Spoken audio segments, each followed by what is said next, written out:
Metaversity. Greetings, I'm Shad. Welcome back to Underappreciated Historical Weapons, and in this episode we're covering a very iconic and appropriate weapon for this series. It is known as the Billhook, or bill. Now, if you guys are kind of familiar with medieval history and HEMA and all that stuff, there's a good chance to actually know about the bill, and you might be wondering, why is it considered underappreciated? Well, it's from the perspective of how many people outside of our community are actually aware of this weapon, and it's not many. And that's a crying shame because this weapon was so prominent in the medieval period. It's like one of the most iconic polearms in history. And so many people don't know about it.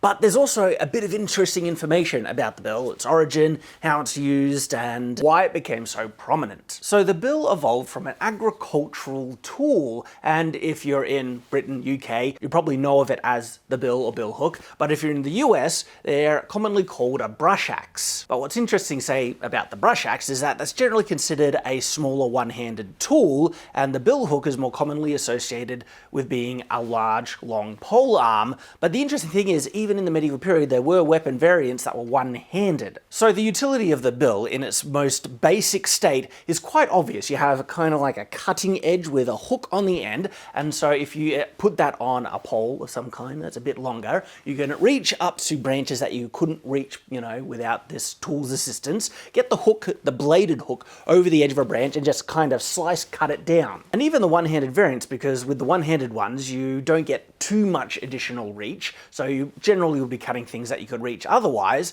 but the specific type of blade is very useful with this hooking motion because you can cut it much easier in a pulling motion. Just hook it around the branch you want, just give it a couple of yanks and you'll cut the branch off. Long thin branches were very useful in the medieval period, particularly for construction, because that's one of the main building materials they used for wattle and daub homes. These long thin branches interwoven into wattle, which would cover the larger gaps in between the frame of a building, and then they put the daub on, and that's how they made the building. So I got whole videos on these subjects, by the way. They would even cultivate many trees by splitting the branches early on to get the trees to grow out in many different long branches and stuff, purely for cultivating the wattle for these wattle and daub constructed homes. But not only that, just fencing as well. So with the prominence and utility of the long thin branches, you can kind of see how a tool was developed that was particularly effective at just cutting off small branches really quickly and stuff. And so here we have the bill. And then when you have a tool that is in a fairly large amount of abundance, well, when war breaks out and there's fighting happening and you have the poorer class who cannot pay for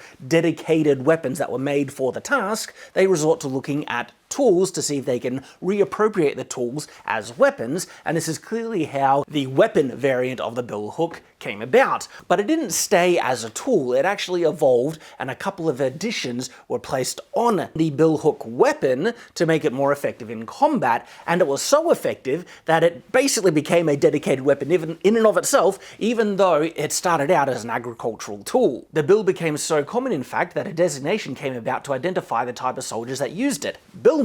Now, effectiveness is a reason for a weapon to become quite prominent, but it's not the only important thing to consider. One of the other big reasons why the billhook became so prominent as a weapon was that it was also cheap. Even with the evolutions and variants that we see with the billhook, which I want to address now just so we can kind of see what shapes the bill was kind of made in, and what we'll see with many of these shapes, most of them, perhaps not all. There are some shapes that obviously look like they took a little bit more work, but most of them remained still very cheap to make. Now, why were they cheap? Well, they could essentially be made out of a single flat piece of metal. So then what are the different shapes? Well, one of the more common types or designs of bill is one that very much resembles its agricultural ancestor, where you have this cutting blade with kind of a hook on the end, and the blade is curving around in the inverse curve ending at that point.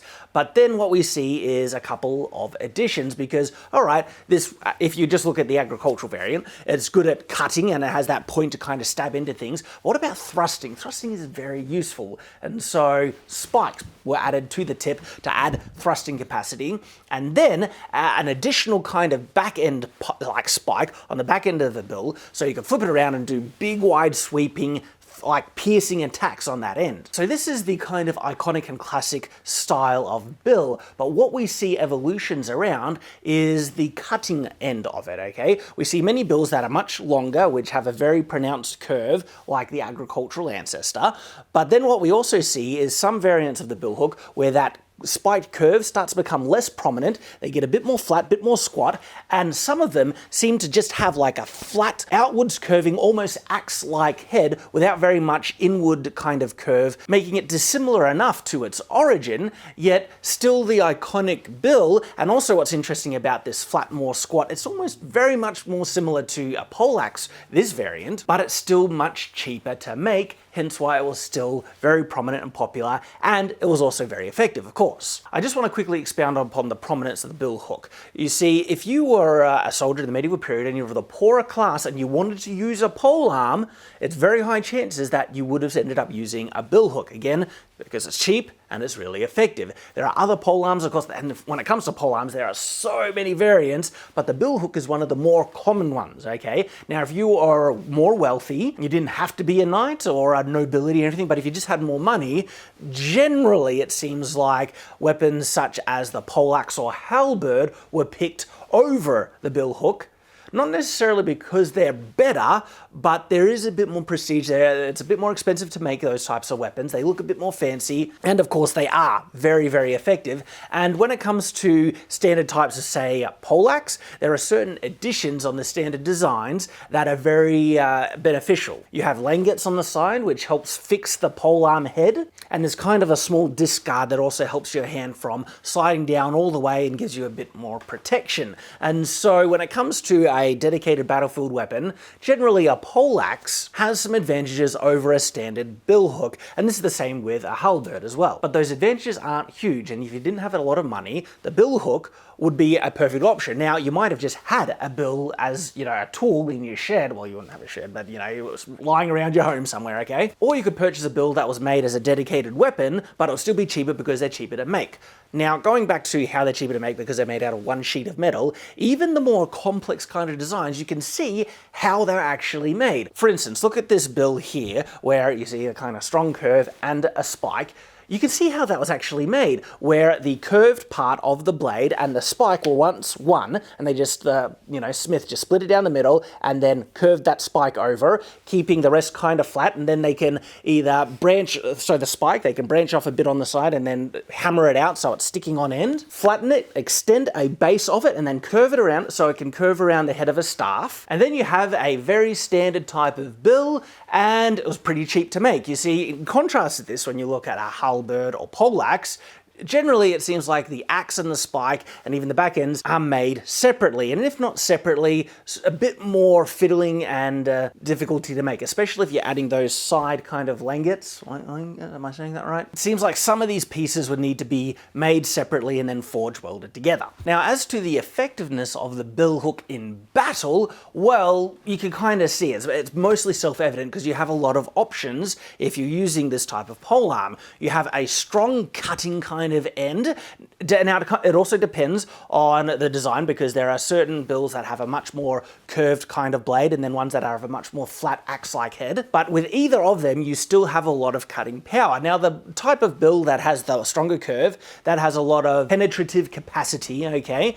But you also get that on the back end spike. Now, one of the classic ways the billhook is said to have been used is to utilize the hooking capacity of this weapon, and that it was particularly effective for dismounting opponents on cavalry. If someone is riding at you with a horse and they're trying to hit you, you can kind of knock aside the weapon or try and hit them in return, and even if you don't land a blow that deals damage or even kills the opponent, it has a high chance of hooking into the opponent's clothing or armor, especially if it's plate, because of this strong hook. And even if it's not just the hook on the cutting portion of the bill, if you switch it around to that spike that is more prominently and generally put on many types of bills, well, that also can do the same thing. But of course, the actual hook portion, because it's curving inwards like that, has a much better chance of hooking something than just a straight spike that doesn't have kind of curved down to really grab into things. And so a general strike with the cutting end has a very high chance of hooking and grabbing onto someone, and of course, if you're on a horse and you have something that just latched onto you,